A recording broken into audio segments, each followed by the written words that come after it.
Before we begin this week's episode, I have a quick announcement to make. Due to Matt Dillahunty's anti-science agenda, I am asking for your help to flood the show this Sunday so as to properly educate him on these scientific matters. If you wish to participate, please contact me so we can coordinate topics. Participants' calls shall be included in next week's episode. That being said, sit back and enjoy the show. We have Johanan in front. Oh, you called last week. Hey, don't hang up on me now. Really? Is that really the way you want to start this call? No, I'm just joking. All right. Okay, so this is kind of an addendum to last week. I'm going to try and make it relevant. I'm going to try and bring it down to lay-level terms so everyone can understand and on the same page, and I'll try and make it relevant to you. Okay. In regards to, say, religion, maybe closer to the end of it. Quick comment. Closer to the beginning, because all right. We don't have a 2-hour show this week. Just one. Okay. So I argued last time that we're inside of a conscious state, right? That, and I brought in some extra physics here. I'll bring this, I'll go into the details to bore you or make your eyes glaze over. But there's another one called the delayed choice quantum eraser, which allows experimenters to determine, the choice of the experimenter actually determines the properties of the particle. And so as a result of that, it actually demonstrates there's a mind dependence of the properties out there. Yeah, I don't buy that for 1 second. No, I know you don't buy it, and there's good reason not to, because obviously we can't wish the moon away, right? We can't say we're going to imagine that there. Well, I don't know that we can't, but I don't have any reason to think that we can. Okay, we can't, and the reason we can't, or assuming solipsism isn't true, and I don't think anyone here is a solipsist, if it is true that in the limited context of the quantum eraser experiment, the properties of the particles you measure are mind-dependent on the choice of whether or not you pull the blinders up in the experiment, and it causes the particles to take on, or to one property or another, a wave or a particle property, or in the case of the other one, polarizations of photons. But what I was getting at, though, is if we have to rule out solipsism and say that the world is not dependent on our minds, then the only remaining conclusion is that it's dependent on a larger mind. No. Why would that be? Well, the thing is otherwise you could then, wish that spoons could bend and wish that the moon would disappear when you look at it and so forth, right? We can't do that. We have limited... No. It could be dependent on no minds. Well, the thing is that the delayed choice quantum eraser experiment demonstrates that the particles' properties are dependent on. Yeah, this is a big, long way of saying, hey, you need a god to be able to collapse the waveform. Not interested, don't care, don't buy it. Okay, can I give you some quotes from... No, why would I care about quotes? Well, these are the people who've been studying this. That's just an appeal to authority. Why would I care about quotes? Well, I'll try to give you the experiment instead. I mean, you see the experiment. You say you don't is it an experiment that I can replicate and investigate on my own? I will give you a. You can look this up after the show if you want. The experiment that debunked materialism. Look it up online. It's 7 minutes long. It's on my channel. It's something lay-level, accessible stuff. So everyone should be able to understand it. But lay level doesn't mean useful or interesting. And I have a question. I don't know what this gets us. I'm a little bit behind on things here. So are you sort of, again, are we doing kind of the, brain in a vat kind of argument here, this matrix apologetics thing where it's all... Yes, but I'm not arguing for this on philosophic grounds. I'm arguing for it on scientific grounds. I'm saying that because Martin may not have watched the last show, but there was an experiment done in 2007 by Anton Zeilinger from Vienna, and he demonstrated that particles do not actually exist before we look at them. Well, and then were his experiments followed up on by incredibly stupid? What by other scientists? Yep. Were there? I mean, is this in the literature right now? I mean, yeah, it is. Physics World. There's a couple of them on this. You can look this up there's a popular level one on Seed magazine called the Reality Test, and then in Physics World there's another one that's it was March or April 2007, which was Quantum Physics Says Goodbye to Reality. Okay, so let's say that everything that exists is actually, we're all just figments of God's imagination then. So okay. if that is the only, if we're all products of that mind, then that still sort of implies that there is some kind of material reality or reality in which that mind exists so that it can exist in order to imagine our reality. So then what would the property of that reality be? And what's even the point? Like I said, I don't really, this just seems to get us back to the same kind of problems that mainstream Christian apologists find themselves in when they start talking about this God who presumably exists outside of time and space and who is the necessary creator of this universe, you know, and then they have to deal with all of the problems of infinite regress that their position is implying. So, I have actually thought about this, put some thought into this, and could a couple answers. This actually showed up in a different ring. I had some talk about the simulation hypothesis, which is kind of gets to the same kind of thing. You know, if maybe we're in a conscious state in God's mind, well, is God a material brain in some other reality or something, right? That's kind of what you're getting at, which is a variation of the simulation argument of a computer, a material computer in a larger reality. The trouble with this is, and I'll explain what. Okay, so there is something called qubits. These are quantum bits. We use them for quantum computers.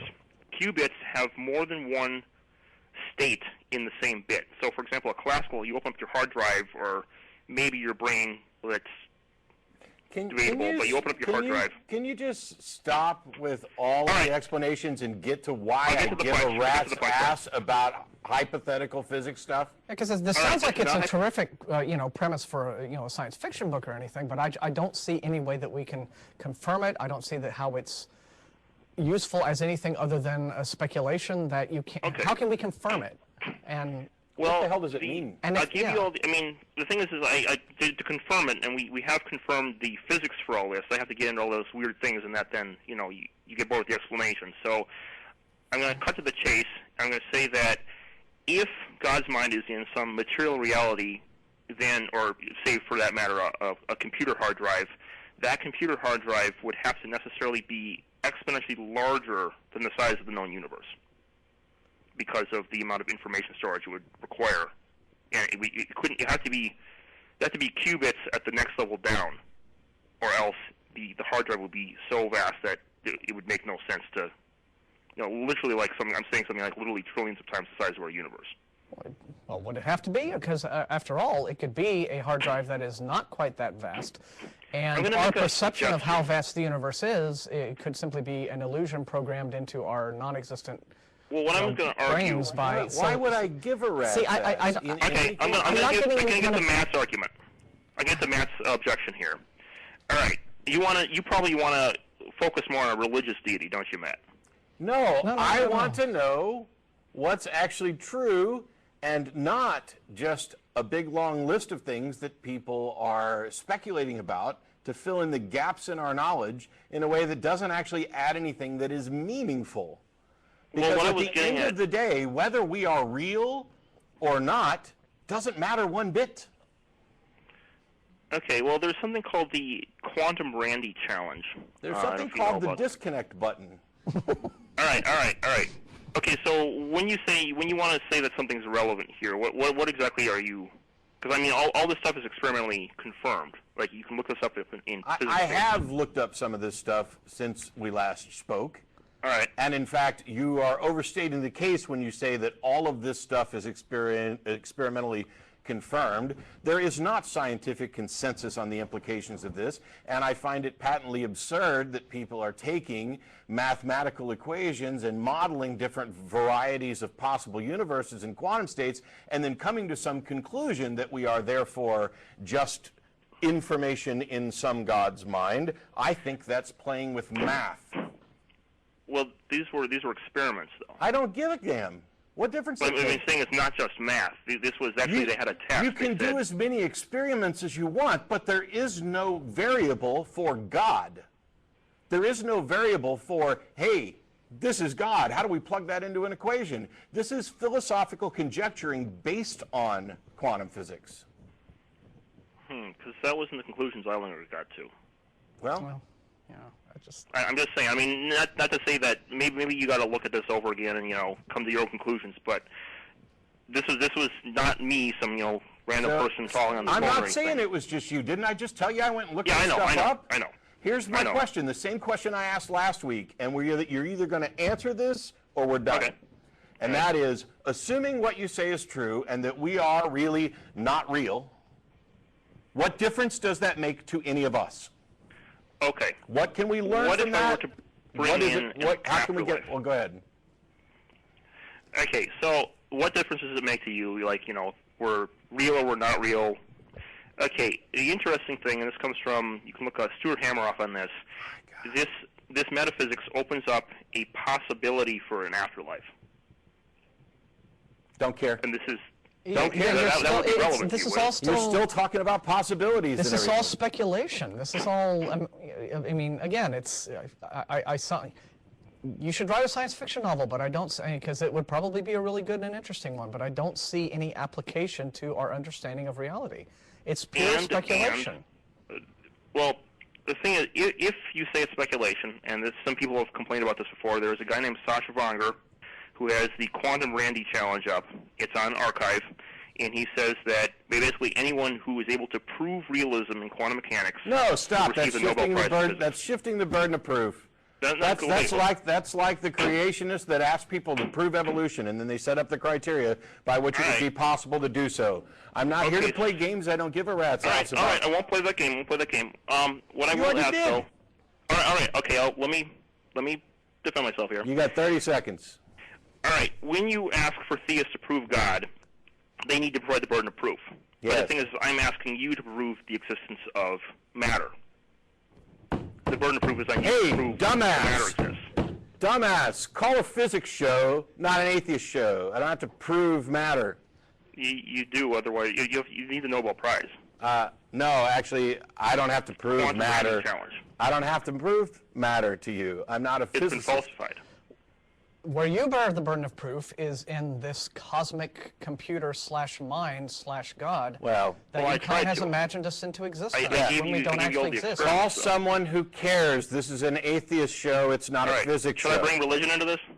No, we're not bringing anything Yeah, into this. make I it just even said less call somebody relevant? who cares. All right. These mind-numbing mental exercises, these masturbatory quantum physics things about possibilities and reality, I don't care. Sorry, I just really, really, really don't care.